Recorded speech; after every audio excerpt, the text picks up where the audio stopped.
ala ƙara maka lafiya wisdom sarkin mawaƙan Najeriya gabaki ɗaya sarautar mawaƙa ala ƙara maka lafiya sautin murya karata da na kwanci in dai rafin kake yi to ka zo ga babanka ga ubanka kai ko Tupac ya ji rafin ɗinka wallahi yana cikin kabari ya fito kai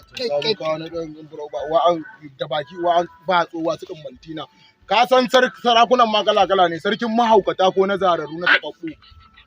Action Sele. Ina jin ka wuce sarki. Babba comedy a bashi wannan sabuwar waka da aka kawo mana daga Malaysia. Arziki ka gada ba shari ba da mana ta fama da talauci ga ya tare kasin ba. Shedar babu komai wai waka za a bani. Ina jin ka. Ina wannan gidan nawa na ƴan kusa a ɗauka a bashi kyauta miliyan 30 muka. Amma bashi. Amma tsina makaryata a nan a kafe ya tawo ko keke bai hawo ba haka ya tora bebe kafafuwa uwa an kafa Vespa. Ka duba kafarsa ka ce wani mai arziki ne ba fama da kaya ɗaya mai kayan kwatance. Shugaban mawaƙan na Najeriya. Shugaban mahaukatan gudai. Ka raba da shi hasada yake mana ka san hasada ga mai rubuta ki talauci ne zai kashe kai ka taba ganin an yi wa babu hasada